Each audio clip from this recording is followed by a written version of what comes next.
So we can start now. I'm to get go ahead from IT. Sanjana, can we start? I told Sanjana to start. She said 1 minute. So I'm Acha, waiting. okay. Yeah. I could not hear. Yeah.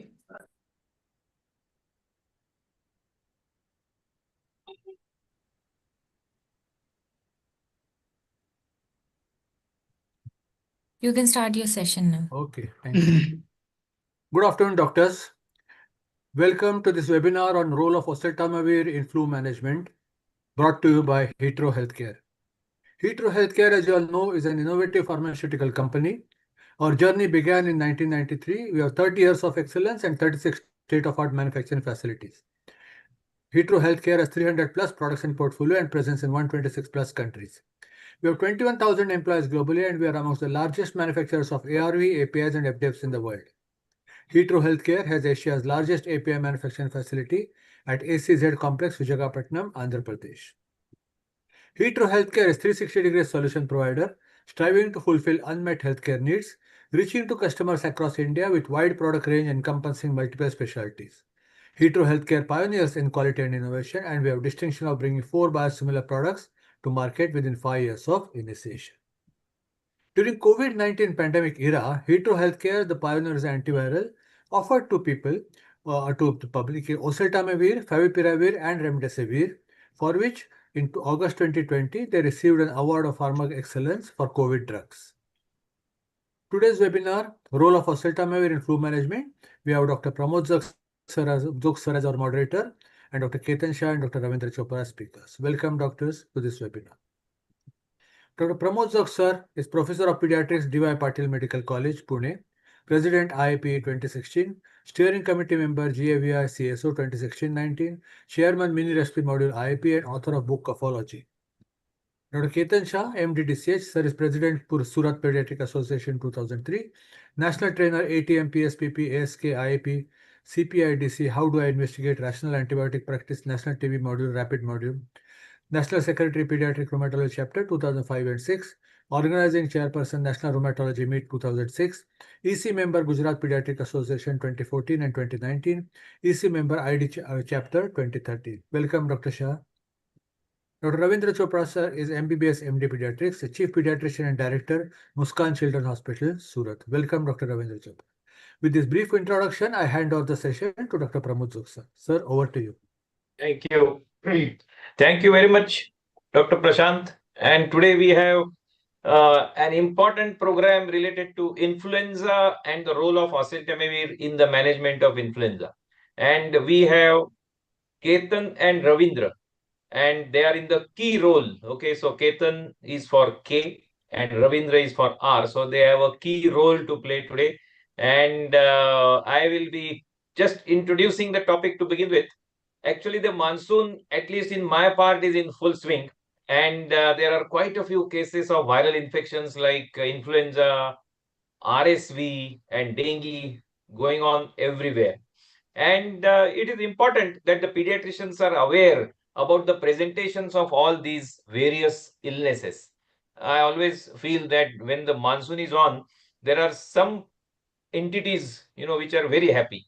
Of course, the farmers are happy because the, agricultural, output is going to be better.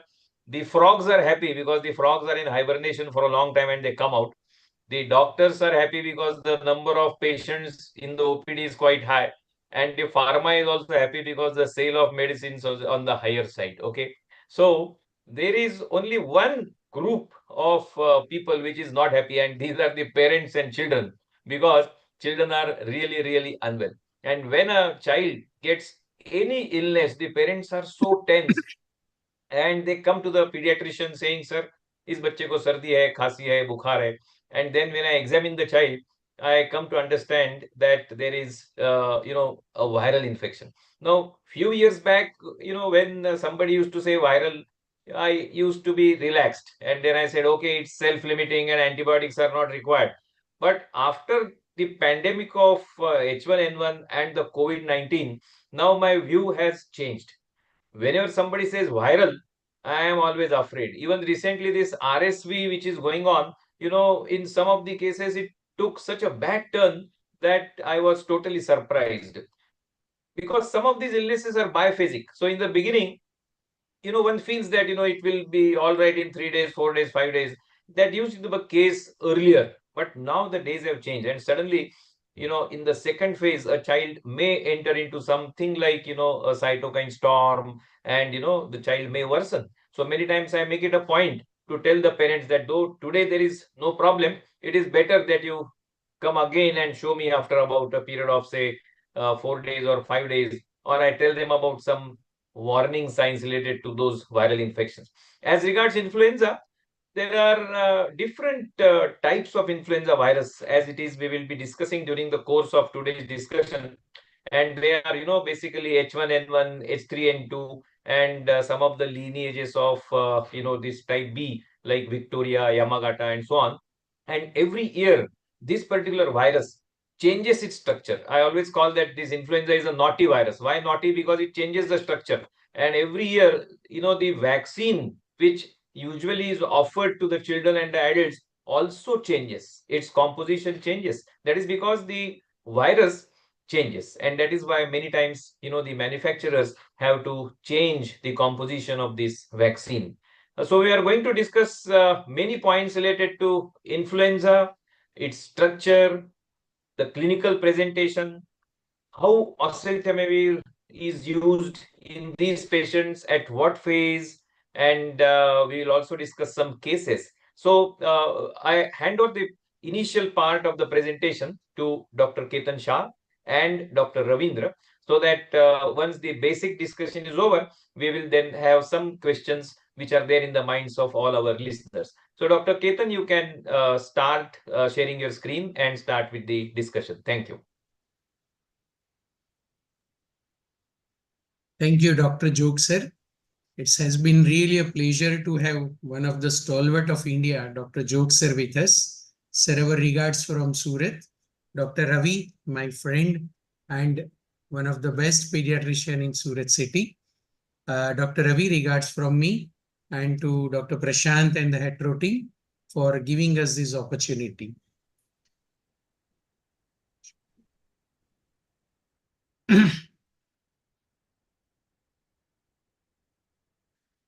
Good afternoon to the audience. Oseltamivir and flu management. As Dr. Jog has rightly said, that flu disease previously we were discarding it as just a viral fever. But nowadays, we see a lot of cases with so many complications. Our purpose is to highlight the clinical case scenario, followed by use of oseltamivir in pediatric population, and really the flu exists in India or not. These are our main point of discussion. Healthcare challenges in monsoon and their diagnosis, influenza and its complication, clinical evidence of use of oseltamivir, and guideline recommendation for empirical use of oseltamivir. These are the main 4 topics we'll be covering in the discussion. Usually the healthcare challenges in monsoon are influenza-like illness, H1N1, SARI or severe acute respiratory illness, and COVID-19. We see few scattered cases of COVID-19 now also. Majority junk is on influenza-like illness. These are some questions which usually comes to our mind. What we really know about influenza in India, which season does it come, and what is the correct time to vaccinate. This is a graph which has been taken from the Purple Book of Indian Academy of Pediatrics, which is taking care of only vaccines, and it's a theoretical as well as a practical implication. The graph definitely shows the incidence of influenza from 2014 to 2019. The peak is usually in January to April. Then there is a plateau phase, followed by again peak in July to October. So all over India, there might be some seasonal variability in north, south, east, etc. areas. But we really do get 2 peaks in a year. These are the statistical presentation. The global burden of influenza disease in 2017. It's a global thing which shows that there are 26,000 deaths because of influenza disease. These are the Indian data. From 2017, if we see, there were 38,800 cases and 2270 deaths. In 2022, it is up to November 22, 12,800 cases and 399 reported death of influenza disease. Indian data says that 5 to 10% of all ARI are due to influenza. 10 out of 100 child per year suffer from influenza, and 180 to 178 per 1,000 children per year below 1 to 2 years are suffering from suffering from flu. These are the studies from North India. Influenza-associated respiratory infections are 33 to 44 per 1,000.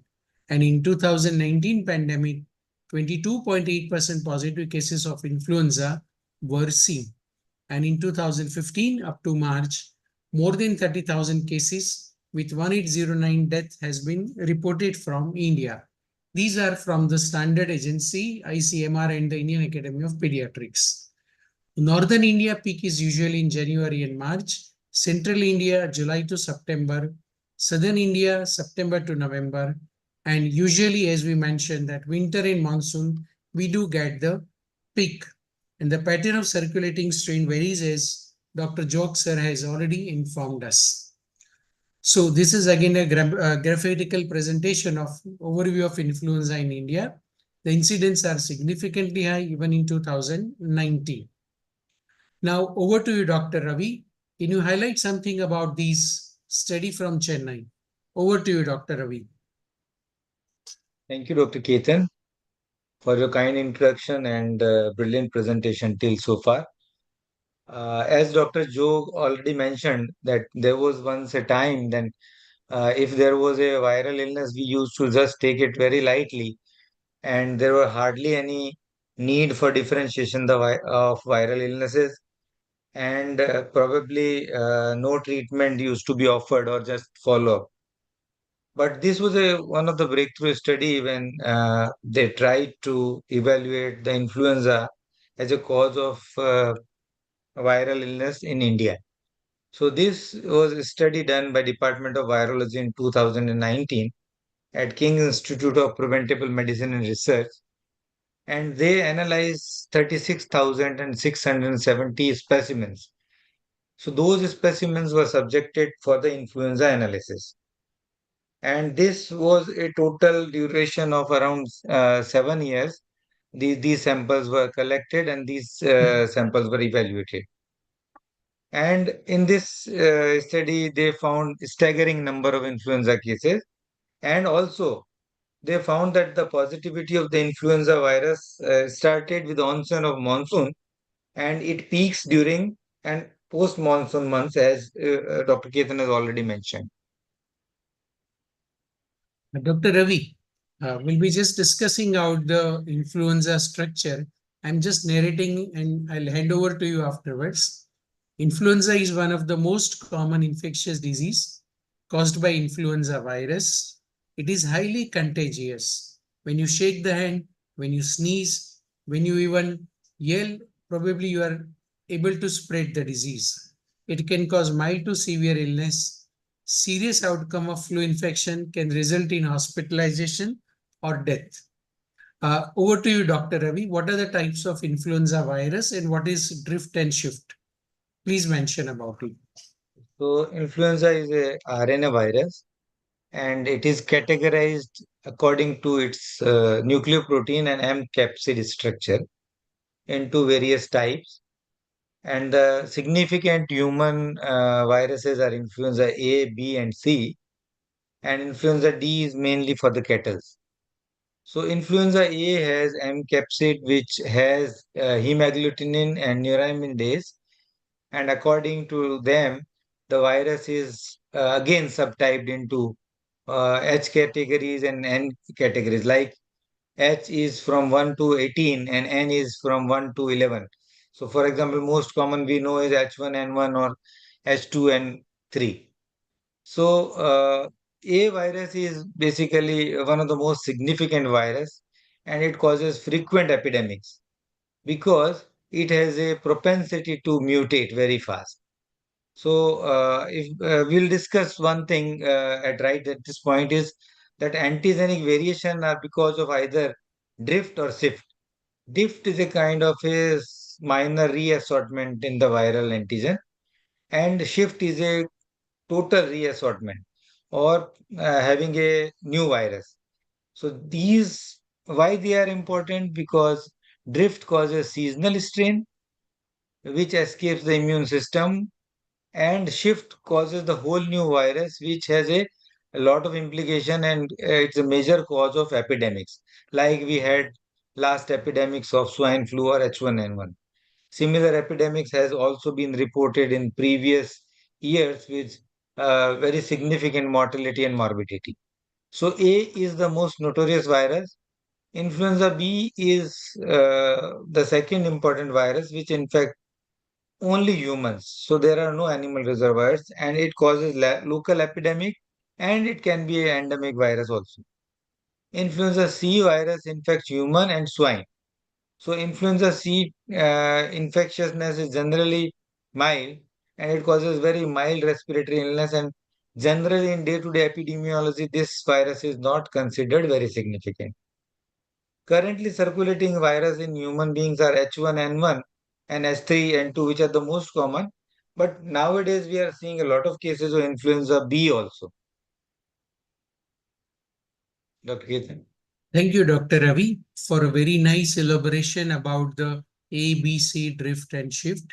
So for the audience, the virology changes, its antigenic structure changes. Therefore, we need a vaccine every year. WHO predict, it gives a guidelines that these year vaccines should have this type of strain. So parents should be aware about these and they should take the vaccination regularly. Transmission of flu virus, as we discussed, it's a droplet infection and can spread with cough, sneeze, or even talk. It spreads by inhalation, and a very small or a short distance can also cause disease. Before the onset of symptoms, it can be transmissible, and once the disease is cured, child can pass the virus for longer than 7 days also. So school absenteeism or school leave is mandatory for any child having cough, cold, and fever at least 7 to 10 days. Dr. Ravi, this is a very busy table mentioning the differential diagnosis of influenza-like illness, H1N1, SARI, and COVID-19. In short, can you highlight which are the clinical symptomatology which will differentiate these four categories? Over to you. Yeah, it's easier said than done. The differentiation is very, very difficult in most of the cases, and clinical differentiation requires a very careful history and epidemiology in day-to-day clinical practice. Most of the symptoms are almost the same. As we know that ILI is a broad category, it includes everything like H1N1, SARI, COVID-19, and other any respiratory febrile illness with sore throat. So the most of the symptoms, milder symptoms are there in all ILIs, like fever, myalgia, cough, lack of energy, sore throat. These are the common things, but generally these ILI may or may not have respiratory distress, may or may not have any other associated symptoms. But if you talk about H1N1 significantly, this, if progress, definitely causes lower respiratory involvement and can cause breathlessness, and systemic signs like headache, body ache, they are quite prominent. And in SARI, we have it's very severe illness, so it definitely has a breathlessness, and many of the patients require oxygen and ventilation also. When we consider COVID-19, the main symptomatology which differs from other ILI are basically is very propensity to have oxygen dependence. Then very important features are loss of smell and loss of taste that we have already experienced in our COVID-19 pandemic. Though other viral illnesses can also have the similar symptom, but it is quite pronounced in COVID-19. And other systemic symptoms like diarrhea and GI involvement is also very common in COVID-19. Though these are the basic differences, but in clinical day-to-day practice, sometimes investigations and follow-up can only detect which kind of a respiratory illness we are dealing with. Thank you, Dr. Ravi. Just to share you that at 1 o'clock only, I admitted one adolescent child who had a history of fever, cough, cold, little bit breathless, easy fatigability with normal WBC count.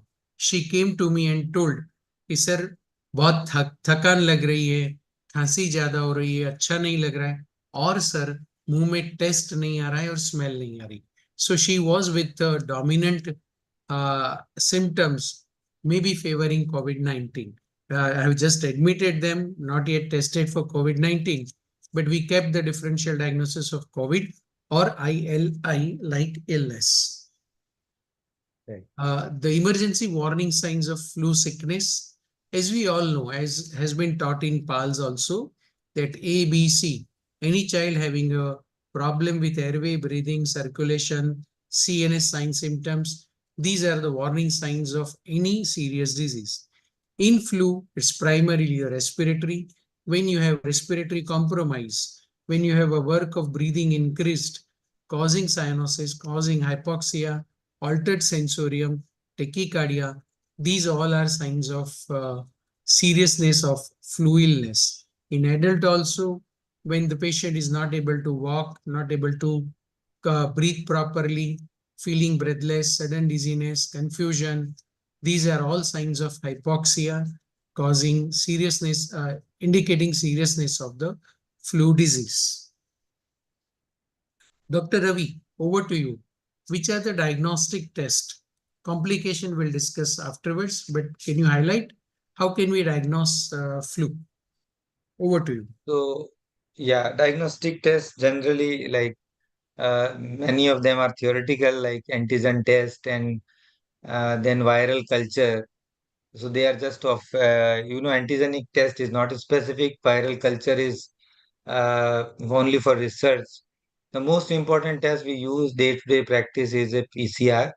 It is a typable PCR or non-typable PCR, but the PCR is most important test.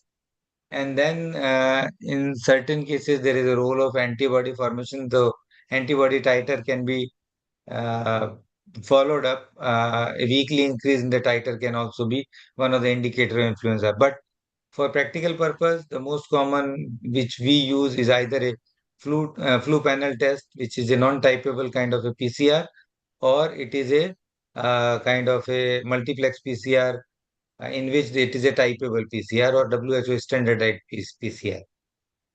And talking about complications of flu, so they can be in pediatric population, it can be severity of illness, like as Dr. Ketan already told about these things, like if the child has breathlessness, respiratory failure, SARI, and sometime like child requires oxygen support and ventilation. Then there are other adjoining areas which get secondarily infected, like you have a sinusitis, bronchitis, then exacerbation of their existing illnesses. If there are pre-existing illnesses like diabetes, congenital heart disease, or any other gastrointestinal or renal diseases, there are exacerbations. In adults, like many of them who are having chronic respiratory illnesses like asthma, COPD, so these illnesses, they have a tendency to worsen, and other similar complications of secondary infection, pneumonia, bronchitis, otitis media, these can also be coexisting, or they can, develop just secondary to influenza virus. Thank you, Dr. Ravi, for nicely elaborating the diagnostic modality and the complications. Diagnosis, we all know that multiplex PCR is easily available, but it is very costly. So mainly it is a clinical diagnosis in the OPD and in the indoor patient. Regarding the management of influenza, antiviral therapy and supportive treatment, these are the cornerstone of management. The basic treatment lies on complete bed, not complete, but a bed rest, increased fluid consumption, cough suppressant, antipyretics such as paracetamol, or sometimes NSAID in the form of ibuprofen can be tried. Most patients would recover within 3 days. However, weakness, what the patient described, is actually a malaise which may persist for weeks together.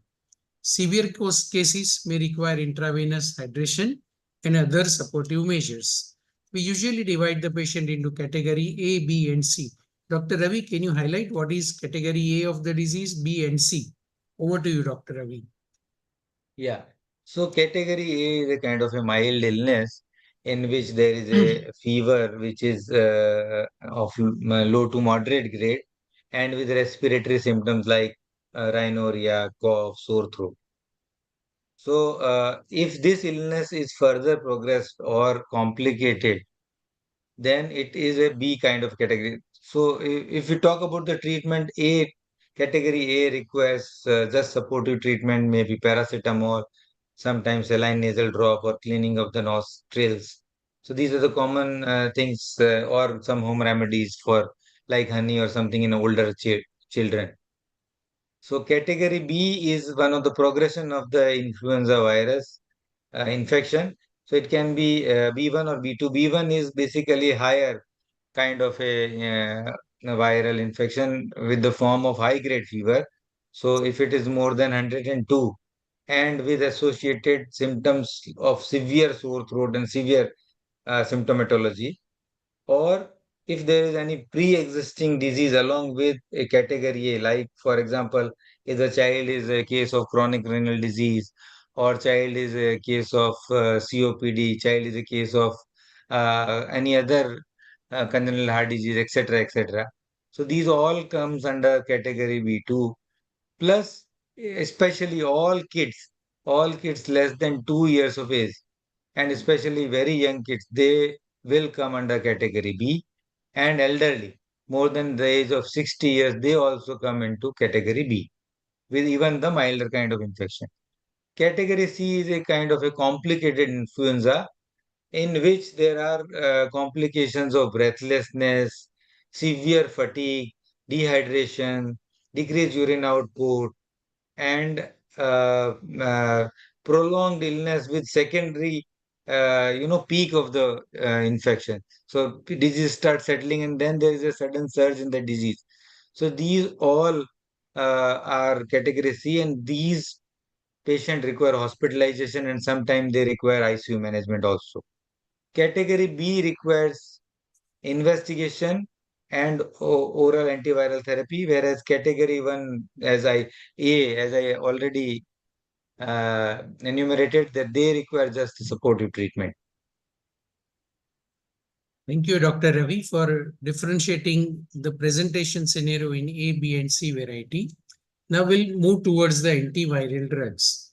Antiviral drugs are divided into two categories: neuraminidase inhibitors and adamantase or M2 ion channel blockers. Neuraminidase are the cornerstone of treatment. They block the viral neuraminidase enzyme, which is critical in releasing virons from the infected host cells. They are active against influenza A and B. Oseltamivir and zanamivir are the prototype of these drugs. Oseltamivir is very well studied drug. In adamantase, they interfere with the hydrogen ion channel activity of the influenza A virus, thus blocking its entry into the host cells. It is active only against influenza A virus. An example is amanitin and ranitidine. Oseltamivir is a potent and selective inhibitor of the neuraminidase enzyme of the A and B virus. It is a prodrug which is converted to the active form oseltamivir carboxylate in the liver. It inhibits influenza virus replication and pathogenicity, and it prevents further spread of infection. It is effective against all strains of A and B variety, which include the avian, swine, origin H1N1 and H9N2 strains. This is a pictorial presentation. How does the oseltamivir works? On our upper part, there is a release of new viron and there is a production of a new virus from one virus with the help of neuraminidase enzyme. If we give this oseltamivir drug, the neuraminidase inhibitor They block the neuraminidase enzyme, and the new virus formation is significantly inhibited. So oseltamivir, it was the first oral neuraminidase inhibitor, and it is approved in more than 100 countries. Dr. Ravi, over to you. Can you highlight the doses of oseltamivir in pediatric age group? Over to you. Yeah. So it is always, I would say it is always wise to have a tabulated form in front of your desk so that you don't miscalculate the doses. But doses can be in the form of either treatment doses or prophylaxis, chemoprophylaxis doses. So one thing to remember that chemoprophylaxis is always to be used for 10 days period, and it is a single day therapy, whereas treatment requires a BID dosing, and it is a 5 days treatment. It is almost always a standard treatment in spite of all kind of category of influenza virus infection. So in adult, the doses are 75 milligram capsule twice a day, and in children, according to the weight less than 15 kg, it is 60 milligram per day divided into two doses. 15 to 23 kgs, 90 milligram per day in two doses, and 23 to 40 kgs, it is 120 milligram per day divided in two doses, and more than 40, it is 150. That's like adult dosing. So 75 milligram capsule can be given twice a day. The syrup contains 12 milligram per ml, and the capsules contain 75 milligram or 150 milligram. This molecule is even safe in very young infant, even from beyond 2 weeks of age, and dosing can be around 2 to 3 milligram per kg twice a day. And prophylaxis is not indicated in this age group, but rest all we can give prophylaxis in the similar dosing, but once a day therapy. Thank you, Dr. Ravi. We'll just have a few case scenario discussion. Dr. Ravi, over to you. This is a case one. Can you elaborate the case? Yeah, so all these cases are live cases, live scenario cases, and highlighting the different kind of influenza presentation in our clinical practice, and represent cases across all our clinical practice, and all might have come kind of a significant similar cases in our practice. So this one was a patient, Ishani, 6.5 year female child, resident of Surat. The child was immunized for routine childhood vaccination. The child presented with fever, high grade, 103 to 104 degree Fahrenheit, with cough and cold for 2 days, and throat pain which was increasing for last one day. And for the last few hours before presentation, child had breathlessness. There was no significant past or family history in the child. Child was a well-nourished child with fever of 104 degree Fahrenheit on presentation. Child was mildly tachypneic with respiratory rate 42 per minute with mild retractions. Heart rate of 150 per minute. Blood pressure was normal. SpO2, the child was having saturation of 93 to 94% on room air. Throat was quite congested with watery nasal discharge. Chest had shown bilateral cracks, and rest all of the systemic examinations were normal. So after stabilization, like we started investigating the child, there's a normal hemogram. There was a normal hemogram with normal counts and normal CRP. Chest X-ray showed bilateral perihilar opacities and prominent bronchovascular marking. Considering above finding an influenza season during that time, with a sick child, we uh, presented an option of respiratory multiplex PCR, which was accepted by relatives, and this was sent, which was positive for H1N1 virus.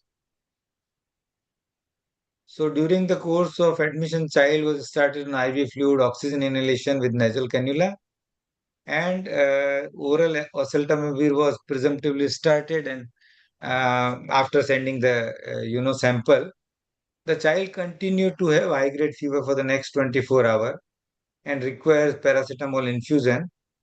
But after 24 hours, fever spike started declining.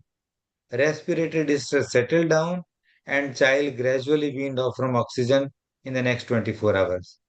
At 72 hours, child was afebrile with no respiratory distress and quite comfortable, but the only complaint of cough was there. At 72 hours, child was discharged on oral oseltamivir and decongestant and SOS cough suppressant if required. So this patient highlights the rapid progression of disease over a period of 2 to 3 days, and then like developing into tachypnea and respiratory failure, and very rapid recovery after the proper diagnosis and proper antiviral therapy. So Over this to is the you, next Ravi. Thank you. case. Yeah, Prishit, 10-year male child.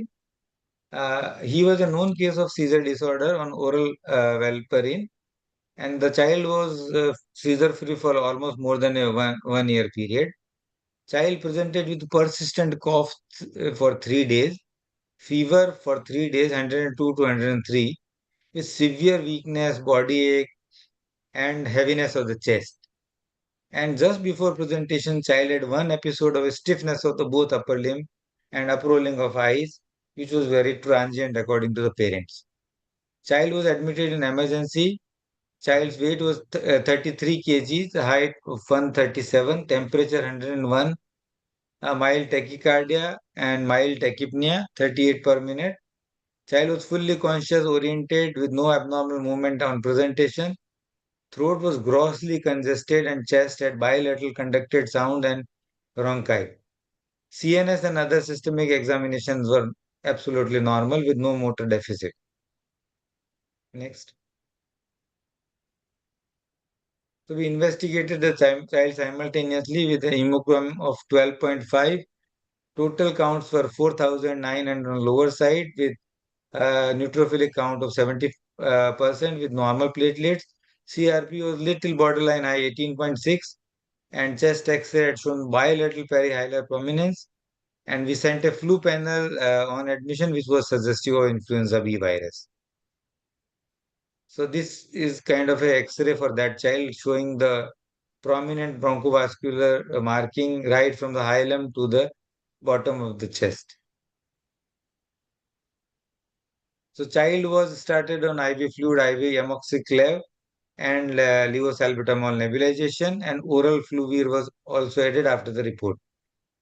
Child showed significant improvement with supportive treatment and then start improving after 24 hours, nausea, lethargy, cough.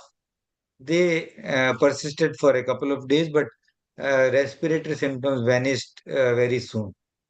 No further seizures were noted during the hospitalization, and child was discharged on third day on oral oseltamivir. So this case highlights that influenza can complicate the underlying disease. In our case, like it was a seizure disorder, which was quite dormant and then suddenly precipitated by this kind of influenza illness. Next case is Avadhi. She's a 14-year teen, presented with fever for 6 days. Initial 2 days, the fever was high grade and then decrease in intensity. Child has been traveling to Rajasthan and was taking oral paracetamol. So there was a increasing symptoms of cough and respiratory symptoms, but there was significant lethargy, and at the time of presentation, child was unable to stand, and lot of dizziness was there. There was a family history of fever and cough in two of the family members. On presentation, child was quite dull looking, febrile, 101 degree Fahrenheit, and child was quite dehydrated. BP was 60 by 90 and respiratory rate of 32 per minute with SpO2 98%. On room air, there was no respiratory distress. Throat was severely congested, conjunctiva was congested, and child was having stomatitis as well. Chest was having bilateral very fine crepitations, and rest of the systemic examination was not remarkable. So we admitted the child and investigated with hemogram of 14.2. The child was a little dehydrated with leukopenia, and platelets were also borderline low.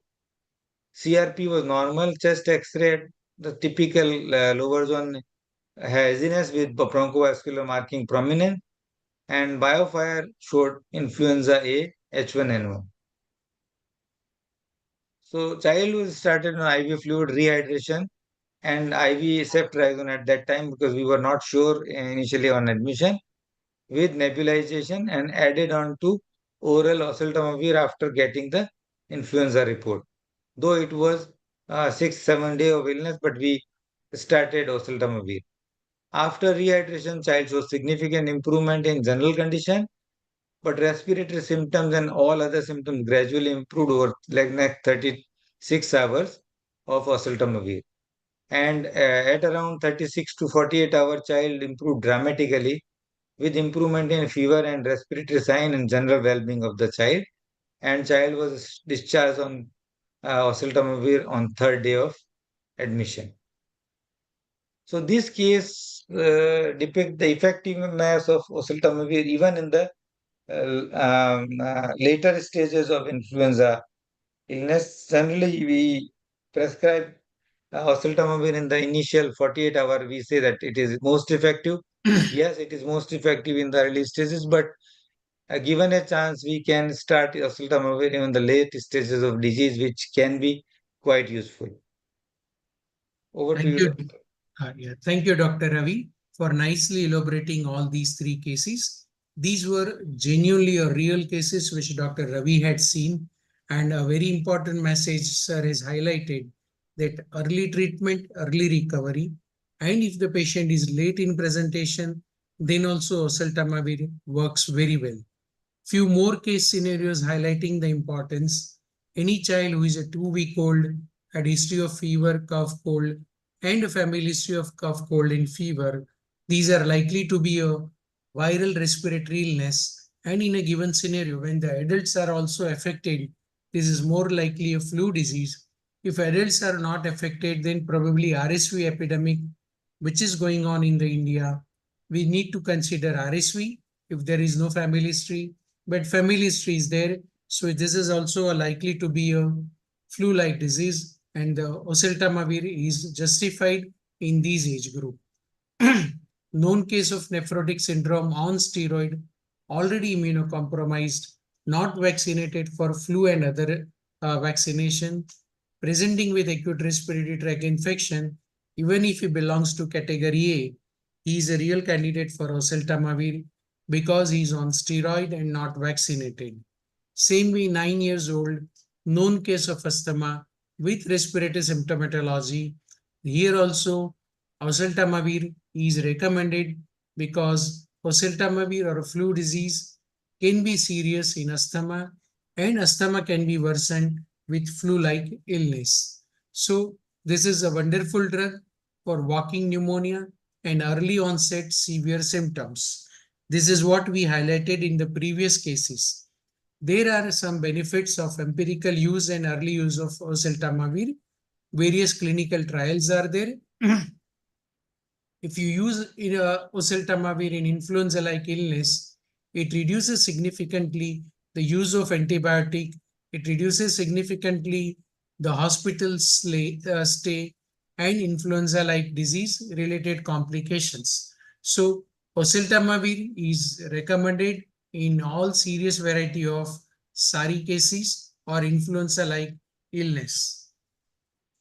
It reducing the occurrence and severity of pneumonia due to H1N1 by early oseltamivir administration. This was a retrospective medical chart which has reviewed 442 patients, and it was conducted. Median time from symptom onset to oseltamivir administration was 5 days. Subjects were divided into 3 categories: less than 2, 3 to 7, 8 to 14, and more than 14 days of onset of the disease.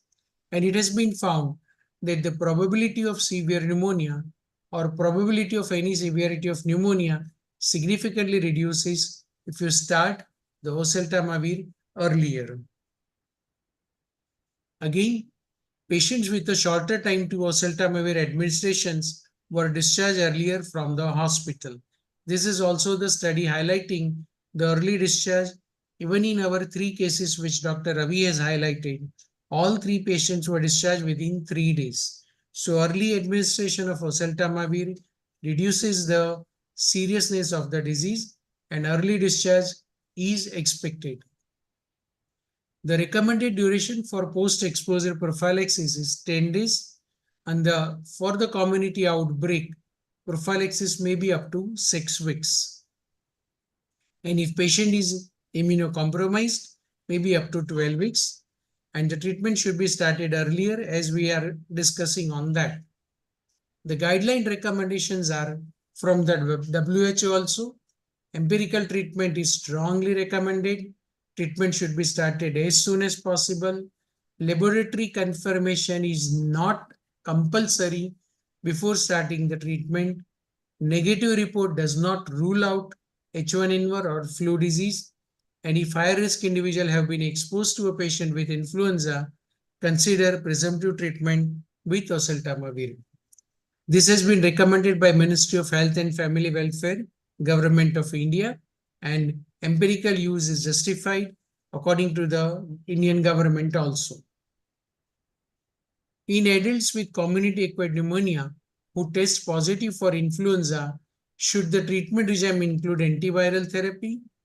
If the epidemiology is favoring influenza disease, then definitely along with antibiotic, flu medicine oseltamivir should be prescribed because it may be coexisting or it may be a main culprit for the disease. So in community-acquired pneumonia, if epidemiology is favoring, empirical use of oseltamivir is justified, and probably these will reduce the duration of hospitalization and severity also.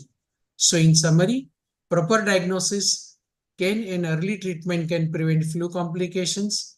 Empirical use of oseltamivir reduces lower respiratory tract complications, hospitalization, and antibiotic use.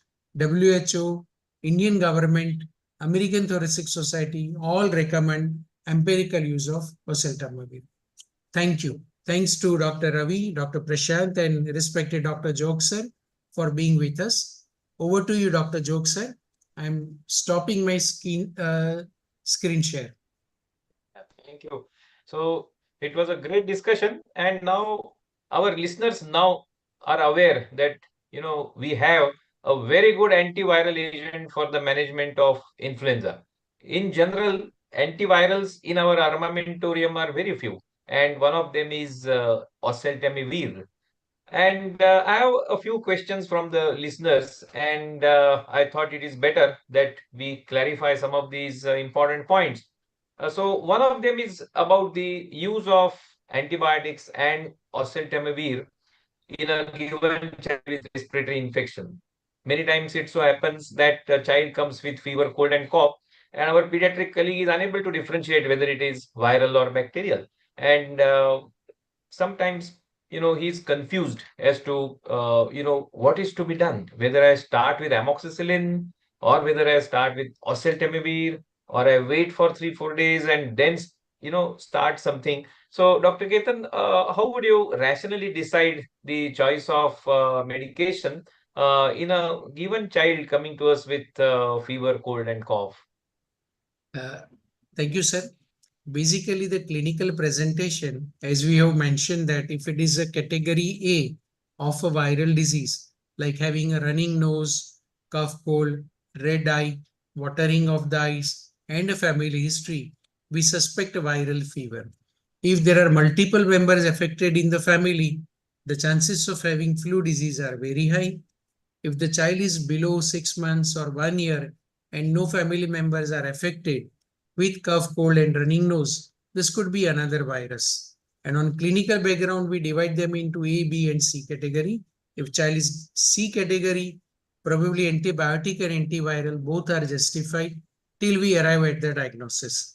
And sometimes the biofire or multiplex PCR is not approachable to the patient because of the cost. So in that situation, antibiotic and antiviral is justified. Category B, antiviral, wait and watch and follow-up policy would be more justified. Category A, just a symptomatic treatment and follow-up after 2 days. How does the patient improve or deteriorates? Over to you, sir. Yeah, I am glad that you have clarified this. And Dr. Ravi, now that Dr. Ketan just mentioned about the, tests available these days for the diagnosis of these viral infections. And what is your experience? Because many times these tests are done, but sometimes, the test either doesn't reveal anything or it may reveal some virus which we feel is not very troublesome, like say rhinovirus. So if the test is not positive for influenza, but on one side the child has presentation like influenza, like the child has come with severe headache or severe body pain or severe weakness, and you think strongly that this is influenza, but the laboratory results are not favoring influenza, then how would you look at such situations? Yes, sir. This is quite common. Sometimes, like the patient cannot afford many times, or sometime there is a confusing picture in multiplex PCR or in our flu panel. So the first statement should be that they are not 100% reliable test. None of the tests are 100% reliable. Clinical acumen plus the test and progression of the child is most important. uh, like in a era of monsoon, when we have dengue as well as influenza like illness simultaneously, there are sometimes we presume probabilities of influenza and then symptomatology go towards dengue. So then it is sometime clinical differentiation between these two diseases, and sometime follow-up is necessary for evaluating and treating the child. But many a time, if even if you don't have any significant uh, clue as per the investigation, you can empirically start Oseltamivir if your epidemiology suggests that. So day to day, you're getting hundreds of cases of influenza and similar symptom with similar kind of presentation, even if the patient is not able to afford, or there is a confusing picture, or the test is negative and you don't have any other clue for the disease, you are justified to start oseltamivir in such cases, especially when they are category B and C. Thank you. Thank you very much. So, I'm sure that now our listeners are aware that influenza is a fast and a furious virus. The onset is abrupt, the transmissibility is very high, the progression is rapid, the child may land up in complications like ARDS very fast, and oseltamivir also is the one which has to be quickly administered, on clinical suspicion without waiting for the lab results in an epidemiological situation. And of course, for the prevention of this disease, we are all aware that we have to use certain things which are related to the hands. I always call them as Hasta Pancha Sutri. There are 5 sutras related to hand in case of prevention of influenza. So one of them is, of course, hand washing. Second one is avoiding the handshake. Third one is use of handkerchief. Fourth one is keeping other people at hand's distance when you have cough and cold, and also avoiding hand touching. This is very important because I always feel that the word flu itself ends with you, and that is why you, that means you and me, all of us should be very, very careful. And of course, we must take flu vaccine ourselves as healthcare workers, also administer it and see that our people in the hospital and the hospital staff, they receive the flu vaccine, because many times we are exposed to the flu virus through children, because this particular disease is the one which is transmitted from children to the adults. Okay, COVID-19 was the one where majority it was transmitted by adults to children. So when we are coming in contact with children to such a great extent every day, while examining the children, while examining their throat, that it is necessary that we protect ourselves also. And many of the practitioners, they themselves are in the high risk category. Like some of us are diabetic, some of us might be having asthma, some of us might be